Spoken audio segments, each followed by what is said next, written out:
እርግጠኛ ነኝ ይሄ በሬ የፓርላማ ሳር እየጋጠ ነው ያለው። ለዚህ ነው ቅርጫውን ፖለቲካ የሚሸተው። እኔን ጨምሮ እኮ ሁላችንንም ታስጨንቃላችሁ። እናንተ እዚህ ተቃቅፋችሁ አትጨነቁ። አሁን ሁሉም ነገር ተፈቷል።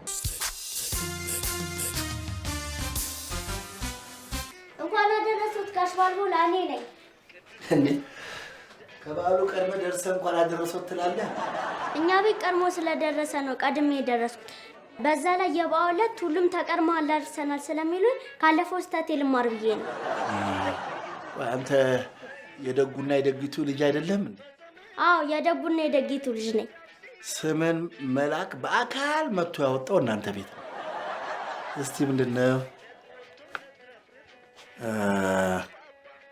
የጎመን ድስት ይግባ፣ ያልጫ ድስት ይውጣ፣ የቀይ ወጥ ድስት ይጣድ። ቆይ ምንድነው የጻፍከው? ማለት የሳልከው? አገሬን ነው የሳልኳት። ጎመኑን አረንጓዴ፣ አልጫውን ቢጫ፣ ከቀይ ወጡ ጋር አረንጓዴ፣ ቢጫ፣ ቀይ። ሰማያዊ ወጥ ስለሌለ እሱን አወጣህና ያማረህን ሳል አይደል?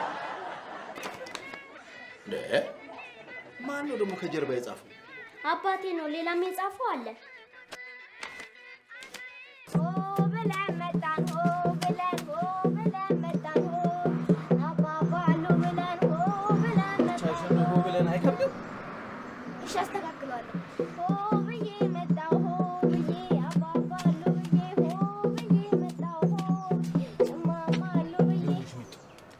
እዚህ እማማም አባባም ይሁን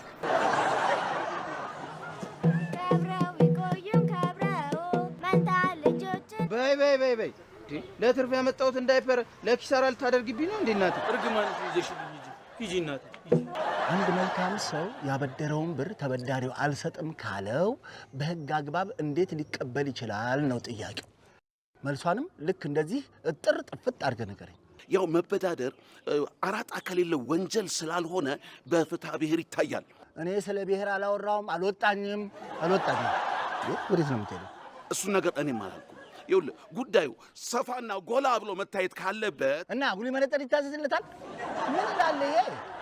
ሰውየው አበደረውን ብር እንዴት መቀበል እንዳለበት ትናገራለህ? ልናገር። አበዳሪ ለተበዳሪው ሲያበድረው የመንደር ውል አለው የለውም? ሰውየውን አምኖ ነው የሰጠው። እሺ አበዳሪው ለተበዳሪው ሲያበድረው በርቀት አጮልቆ ያየ እማኝ የዓይን እማኝ አለው የለውም? አበዳሪው በሰዓቱ እጁ ላይ ብር ነበር የለውም? ታዲያ ከሌለው ከታ የምታበደረው? ምክንያቱም በሰዓቱ አበዳሪው የያዘውን ብር ለተበዳሪው ሰጥቶ ስለነበረ ነው።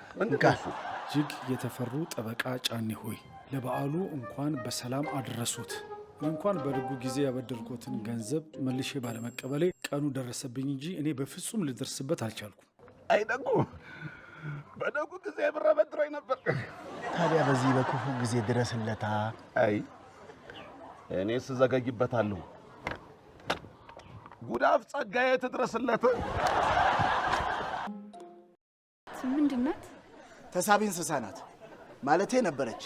ቅድም በእሷ አጠገብ ስናልፍ ምንድን ነው ያለችው? ልጆች እንደ ቤት እንስሳ መራመድ እፈልጋለሁ ስትለም በግ ተራ ሄድንና 4 የበግ እግር ገዛንና አገጠምንላት። ታዲያ ይችን የቤትና የዱር እንስሳ በእጁ ማድረግ የሚፈልግ ሰው ካለ ብለን ይኸው እጣ አዘጋጀን። ቆይ ግን እውነት ለመናገር እቺን በግ ናት ብሎ አርዶ የሚበላት አለ? ኃጢአት አይሆን? በዛ ላይ አንደሬጅ ናት። አርዶ ከመብላቱ በፊት በደንብ አድርጎ ካበላት በደንብ አድርጋ እንደምትከሰው እርግጠኛ ነኝ። እርሱን ለመርዳትና ለማገዝ ስል 3 ቁጥርን ያዙልኝ። ተቋቁመው ለወደፊት ትክክለኛ በግ እንደሚያዞሩ ተስፋ አደርጋለሁ። ግን አደራ እንደ ሌላው ሻሻ እንዳይሆን ቢያንስ ቅቅሏ በግ ይኑረው። ደህና ስለ በግ እያወራን ቆይተን ድንገት እንደ በግ ታስቢያለሽ? መጣኩ ባለውና ያው ምን የመፍትሄ ሐሳብ እየመጥቼ መች ሰማችሁ? እኔ ሰሚር ጣል ደጉኝ እንደው ወሬ እኮ አፍላሽ እንቋለል እንደው ምን እንደሚል ከኔ በላይ የሚረዳህም የለም የሚያቀልህም የለም። በልቃ ቀጥለው በሬው ታስሮ የቀረው ላደረሰው አደጋ ኃላፊነት የሚወስድለት ሰው አጥቶ እንደሆነ ሰምቻለሁ። ስለዚህ ሁላችንም በዓሉን ያለ ስጋ ከምናሳልፍ እኔ ኃላፊነቱን ልውሰድና በሬውን ላስፈታው። እናንተ ደግሞ በምትኩ ለኔ በስሜ 1 መደብ ስጋ ነው። አታጨብጭቡ።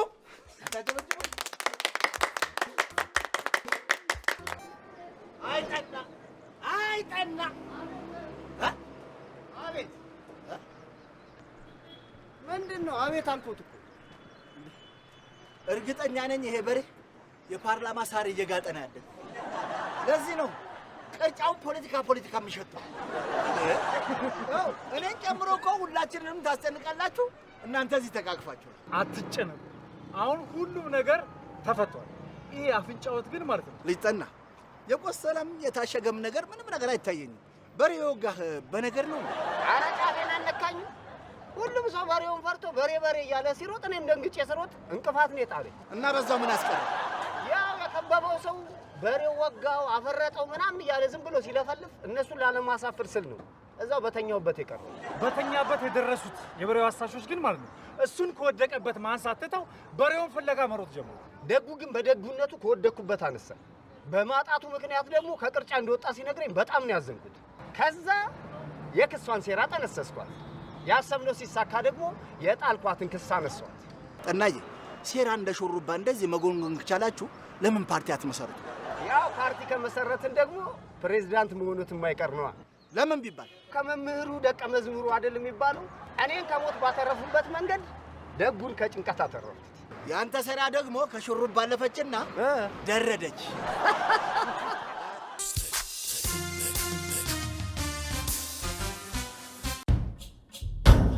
አሁን